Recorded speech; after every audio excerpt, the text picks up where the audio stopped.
Bonjour à tous, je suis ravie d'être avec vous pour cet atelier. Donc effectivement, je vais vous parler aujourd'hui de restauration scolaire et de cahier des charges. Donc quand on parle de cahier des charges, on est bien évidemment sur ceux qui vont concerner l'approvisionnement en denrées alimentaires pour des restaurations en régie ou également des cahiers des charges pour l'achat de repas dans le cadre de modèles de restauration concédés. Donc moi, l'objectif aujourd'hui de cette intervention, c'est de vous donner, comme l'a expliqué en introduction Monsieur Perrault, des clés sur, bien sûr, des règles et des objectifs à viser, mais surtout sur des enjeux qui vont vous permettre d'orienter vos stratégies en tant qu'élu.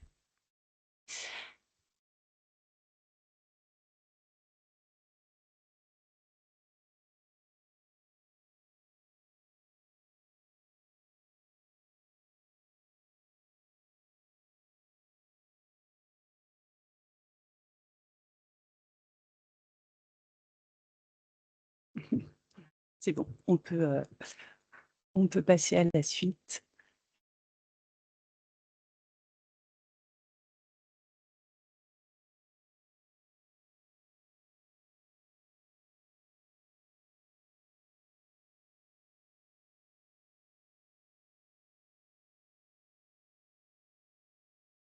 Sinon, je peux dérouler, hein, il n'y a pas de souci. C'est ce qui s'affiche? Pardon. D'accord, OK, très bien. Donc en introduction de cette partie, et surtout avant d'aborder, les cahiers des charges, d'aller, un peu plus en détail, c'est, important de vous parler des achats et de surtout de ce que ça représente comme finalité. Quelques données, pour, commencer et surtout pour situer, rapidement le débat. Alors c'est juste après. Voilà. Au niveau régional, on estime, c'est des données 2023, donc qui ont certainement dû bouger, mais pour donner une estimation, la restauration collective, tout secteur confondu, c'est de l'ordre de 677 millions de repas. Concernant les structures qui ont télédéclaré leurs repas sur les données 2024, donc cela représente un peu plus de 289 millions de repas. Et pour ces 289 millions, l'équivalent en termes monétaires d'achat alimentaire, on en est à plus de 932 millions d'euros pour déjà situer les sommes dont on parle quand on parle de restauration scolaire, d'approvisionnement et bien sûr, in fine, de cahier des charges. Et puis, pour rappel, sur les données 2024, 35% des télédéclarations sur la plateforme Ma Cantine, des télédéclarés atteignent les objectifs Egalim. Également quelques données au niveau national, mais qui sont toujours intéressantes à rappeler. 3 enfants, on estime que 3 enfants sur 4 mangent à la cantine durant leur scolarité. Et en termes de gaspillage alimentaire, on en est en 2022 à 4,3 millions de tonnes. C'est vraiment une donnée sur le gaspillage alimentaire qui peut être évité. C'est la part évitable du gaspillage alimentaire. Donc, ces enjeux permettent de pouvoir, ces données, pardon, permettent, c'est la slide juste après, de pouvoir euh, donner un premier aperçu des enjeux stratégiques que revêtent ces achats. L'objectif des achats pour des approvisionnements alimentaires, c'est bien sûr de donner un cadre stable aux approvisionnements, la restauration collective, c'est de permettre à toute collectivité de concilier sécurité juridique, puisqu'il y a un ensemble de règles à respecter, qualité alimentaire, ce qui est indispensable en vue de la finalité de distribution aux enfants, et bien sûr, soutenabilité économique pour la collectivité. Par ailleurs, quand vous développez une démarche d'achat sur les approvisionnements alimentaires, ça vous permet de pouvoir travailler des enjeux qui vont être structurants en matière de politique publique. Par ces cahiers des charges, vous avez l'occasion de travailler des dimensions qui vont se rattacher à la santé, à l'agriculture, à la structuration de filières, à l'éducation, à l'environnement, à la lutte contre les inégalités sociales. Donc en fait, ces achats, ils sont bien sûr un outil de pilotage stratégique et financier dont ils font s'emparer en tant qu'élus. Alors, ces enjeux, ils ne sont pas sans poser des défis, puisque le cadre général, notamment de la commande publique, est un cadre en évolution. On sait qu'il y a des dispositions qui se renforcent. Par exemple, mais il y en a d'autres, en tout cas, d'ici à 2026, c'est une disposition de la loi climat et résilience. On peut noter l'obligation qui est faite de prévoir des considérations environnementales dans 100% des marchés publics. Donc, ces défis et puis ce cadre en évolution, il nécessite bien sûr une compréhension approfondie du secteur, une maîtrise des outils juridiques. Donc cet ensemble, il nécessite une démarche structurante à mettre en place et puis à animer dans la durée. Donc pour résumer, les marchés publics sont un outil juridique puissant pour répondre aux obligations légales. On va en reparler, on en a déjà parlé d'Egalim, de climat, de santé, de pouvoir structurer et promouvoir une offre alimentaire locale, quel que soit l'environnement de son territoire, même en territoire urbain, de pouvoir optimiser les budgets et bien sûr de pouvoir piloter des politiques publiques. Et par rapport à ces enjeux, le portage politique, il est essentiel dans un objectif final de créer, en tout cas à l'échelle de son territoire et de sa collectivité, une gouvernance alimentaire. Maintenant, pour rentrer un peu plus dans les détails dans cette stratégie d'achat, donc je vais aborder avec vous des étapes qu'on a identifiées comme essentielles à intégrer à votre feuille de route pour construire une stratégie d'achat qui soit adaptée et dans l'objectif d'intégrer des produits durables, de qualité, voire territoriaux en restauration collective. Bien sûr, c'est des étapes qui ne sont pas exhaustives, il y en a d'autres, mais en tout cas, on les juge vraiment indispensables à mettre en place. La première étape, et c'est celle à se poser en amont, c'est l'étape du diagnostic, avec notamment la nécessité de pouvoir faire un état des lieux du fonctionnement actuel de votre restauration, en termes de mode de gestion, de mode de production, bien sûr, des équipements. Est-ce que par rapport aux objectifs qui seront visés, ces équipements sont suffisants? Est-ce qu'ils sont encore en bon état? La situation en matière de gaspillage alimentaire et bien sûr un état des lieux en matière d'Egalim. Ce diagnostic, il doit être complété aussi avec une analyse des marchés actuels, que ce soit si votre collectivité est dans une période de fin de marché ou même en début, en tout cas, quelle que soit la période aujourd'hui des marchés en cours, il est important de pouvoir analyser ces marchés, parce que c'est souvent, en tout cas, une étape qui peut prendre du temps. Une deuxième étape essentielle, ça concerne la mobilisation des acteurs. Alors bien sûr, dans cette mobilisation, on va intégrer en interne des différentes directions, des services. En tout cas, dans cette mobilisation, aujourd'hui, moi, je voulais mettre l'accent sur la mobilisation en externe des producteurs. C'est l'étape du sourçage. Elle est vraiment indispensable pour identifier des fournisseurs et surtout leur capacité à approvisionner la restauration collective en fonction, vous aussi, de vos besoins et de vos objectifs. Ça va vous permettre de connaître le tissu socio-économique, d'échanger avec les producteurs, avec les fournisseurs. Et donc, c'est surtout l'occasion de pouvoir échanger avec des fournisseurs plus locaux ou régionaux. Alors, un point de vigilance, effectivement, dans les règles des marchés publics, pardon, il y a une interdiction qui est faite du localisme, c'est-à-dire qu'on ne va pas pouvoir intégrer dans le marché dans les marchés des critères visant à identifier géographiquement l'origine des produits. Par contre, on va pouvoir, et on verra aussi dans la suite de la présentation, intégrer des critères techniques, des critères environnementaux, qui, cumulés aussi à des caractéristiques, vont permettre aussi d'orienter votre besoin et puis votre recherche.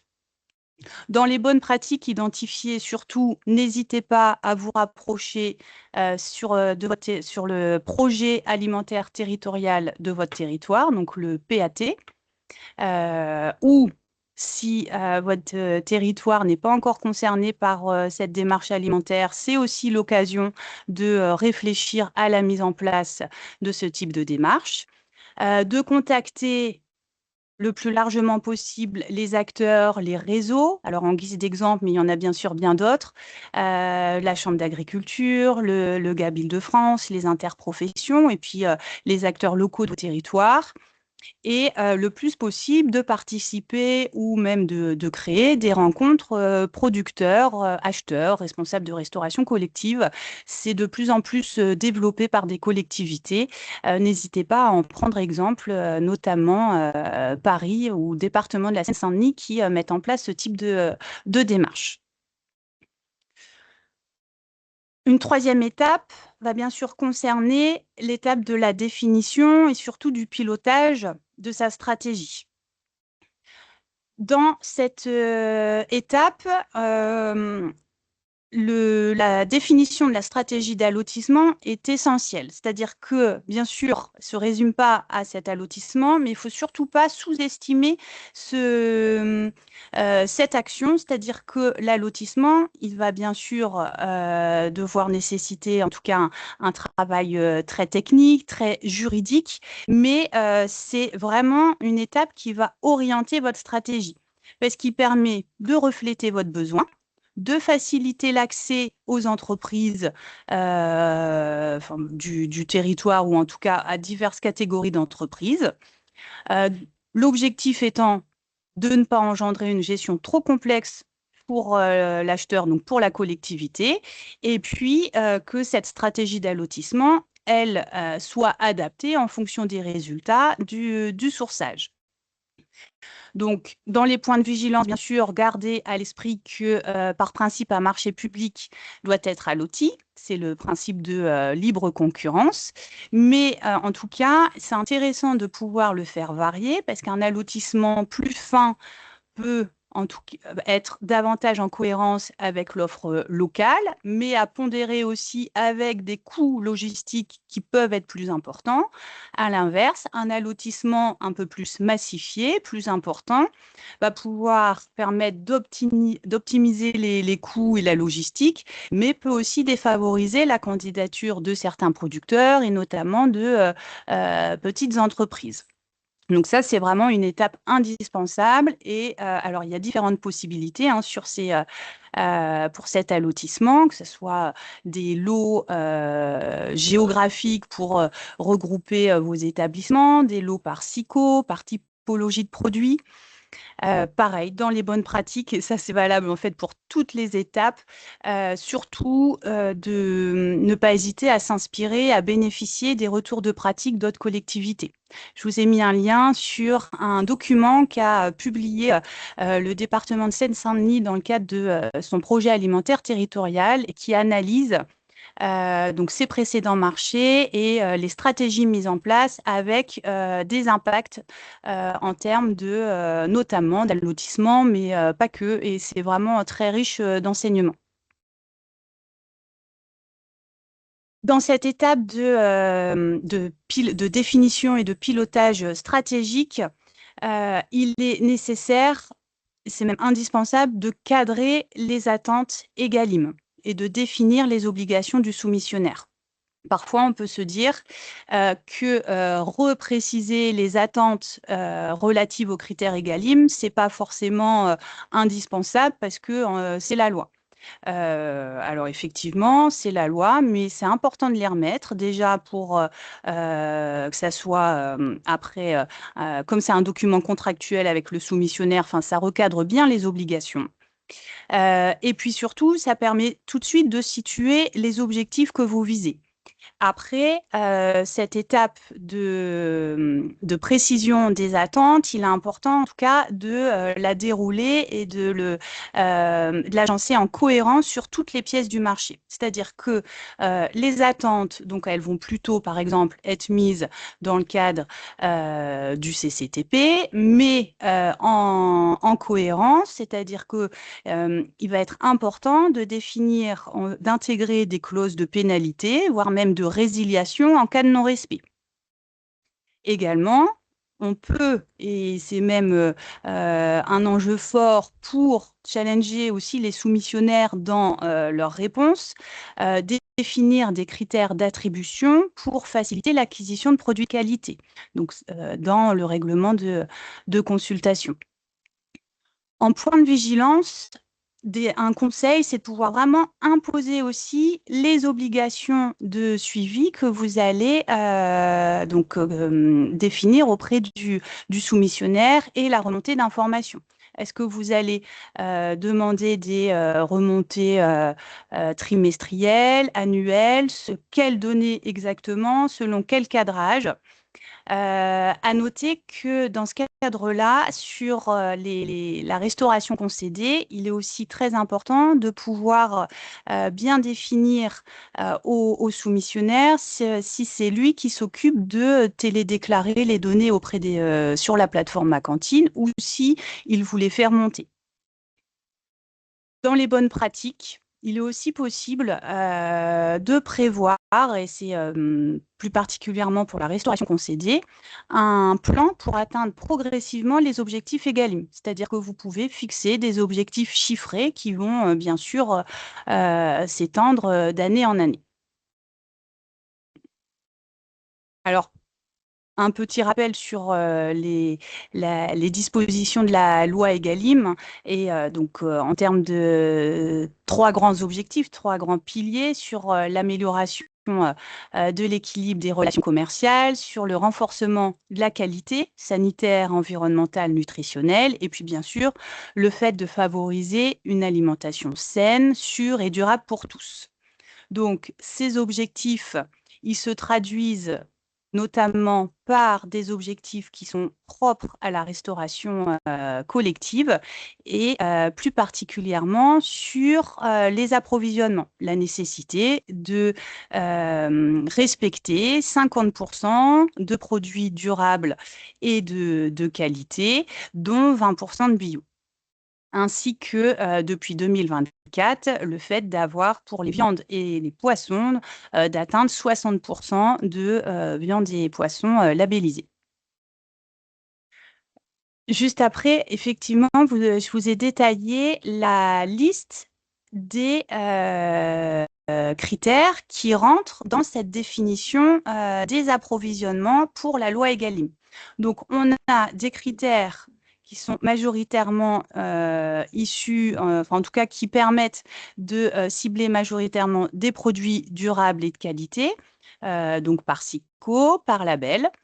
Et deux critères, c'est les deux derniers qui sont des critères de sélection achat. C'est-à-dire que ces critères, ils ne correspondent pas à un SICO ou un label en tant que tel, mais ils vont permettre d'orienter des approvisionnements sur des produits qui vont être sélectionnés notamment sur leur impact environnemental.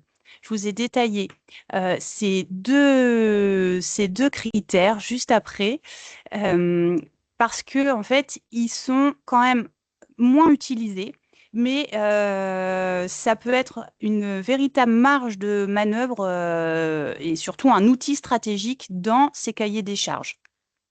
Donc, le premier critère, c'est des produits sélectionnés sur les coûts imputés aux externalités environnementales pour prendre en compte l'impact environnemental. Par exemple, sur un marché d'achat de viande, vous pouvez établir un critère environnemental basé sur l'alimentation des animaux, la traçabilité, l'impact carbone. Par contre, voilà, vous êtes libre de respecter, en tout cas de définir la méthode choisie, mais il faut bien sûr l'expliciter en tant que tel dans le cahier des charges. C'est un critère qui doit se situer, s'il est mis en œuvre, entre 10 et 30% de la note. Le deuxième critère qui va à peu près dans le même principe et qui cumule obligatoirement performance en matière environnementale et approvisionnement direct. Voilà, ça permet de valoriser notamment les circuits courts. Encore une fois, il permet de valoriser des performances environnementales par rapport aux réponses des soumissionnaires sur des conditions de production, sur la préservation de la biodiversité, la gestion de l'eau. Voilà, en tout cas, ce sont des critères qui vont permettre de pouvoir mobiliser davantage de produits et notamment locaux.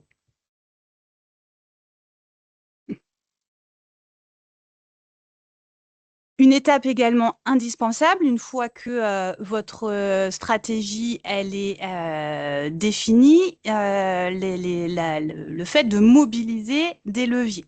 On a eu beaucoup depuis la parution de la loi Egalim, des retours sur la complexité des marchés et le fait justement de traduire au final des cahiers des charges qui puissent vraiment refléter et mettre en œuvre les enjeux de la loi Egalim et puis bien sûr les enjeux dont on parlait en introduction sur l'achat, le fait de sécuriser juridiquement les démarches et puis d'avoir bien sûr une qualité forte à destination des enfants. Donc, il y a différents documents, j'ai mis des références à la fin de cette présentation, mais là, je voulais vous présenter plus spécifiquement un closier qui vient de sortir il y a voilà, quelques semaines.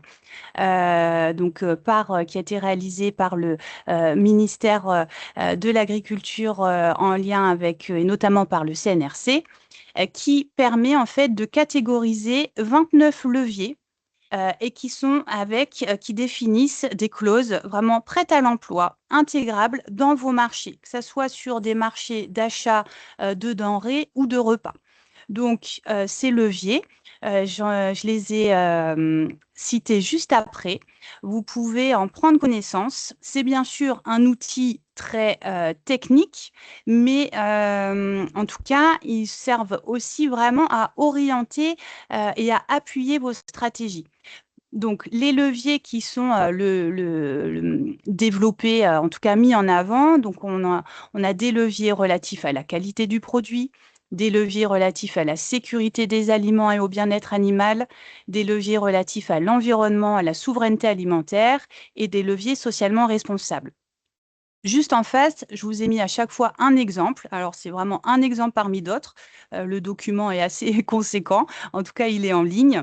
Mais en tout cas, c'est des exemples qui montrent comment ces dispositions, puisqu'à chaque fois, hein, il y a des clauses qui sont vraiment prêtes à l'emploi, ces dispositions, elles peuvent vous aider à appuyer votre stratégie.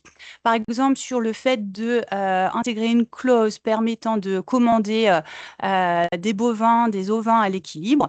C'est une disposition en fait pour acheter une carcasse voilà, entière et de pouvoir travailler en fait plusieurs morceaux dans un objectif également en tout cas de mutualiser les coûts entre les différents morceaux. Ce levier, il est aussi intéressant, bien sûr, parce que ça permet de travailler plus spécifiquement le lien avec une ferme. Ça permet de pouvoir mettre en avant la viande, en tout cas la qualité de la viande, et puis bien sûr de travailler une démarche territoriale. Le deuxième exemple, sur le fait de pouvoir indiquer la volonté de commander des œufs frais issus de poulettes ovosexées, c'est une disposition qui flèche obligatoirement sur des œufs français. Donc après, dans vos menus, dans la communication, c'est toujours intéressant de pouvoir mettre ce point en avant. Un autre exemple sur des leviers plutôt relatifs à l'environnement ou à la souveraineté alimentaire, le fait de valoriser l'approvisionnement direct avec des circuits courts, donc 0 ou 1 intermédiaire, et d'intégrer des critères permettant de favoriser la saisonnalité des fruits et des légumes. Et enfin, dans des leviers socialement responsables, vous trouverez également des exemples permettant de valoriser des attentes sur le commerce équitable, ce qui est un des critères qu'on peut intégrer dans les approvisionnements Egalim. Et dernière étape, on voulait vraiment insister sur cette étape, sur, bien sûr, le pilotage, la définition de la stratégie, mais le fait d'intégrer ce pilotage dans la durée. La question des cahiers des charges, elle pose la question plus globale d'une stratégie alimentaire et d'une gouvernance politique, administrative de la démarche à mettre en place dans la durée. C'est des dispositions qui peuvent être complexes, hein. On voit que l'alimentation, elle touche différents enjeux. Donc, ce pilotage dans la durée, il est vraiment essentiel et ce qui va se traduire, bien sûr, par un suivi global de l'exécution du marché. Dans les bonnes pratiques également à mettre en place, le fait de pouvoir mettre en place un schéma de promotion des achats publics socialement et écologiquement responsables.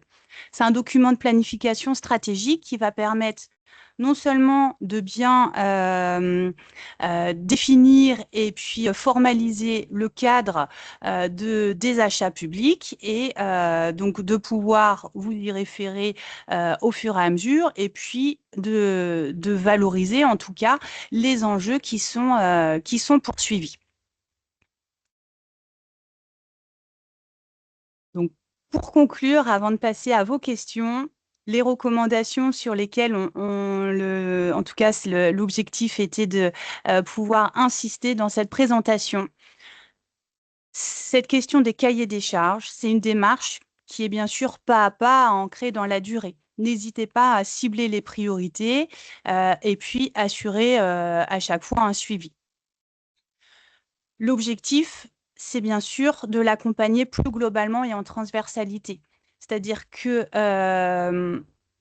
les différentes thématiques qui vont être mobilisées vont nécessiter aussi de pouvoir aborder ces sujets en transversalité, que ce soit en matière d'éducation, en matière de santé, en matière d'environnement, et donc d'avoir cette gouvernance vraiment transversale dans vos structures et dans l'objectif également important de pouvoir valoriser les initiatives locales du territoire et de pouvoir promouvoir ces démarches de qualité auprès des familles.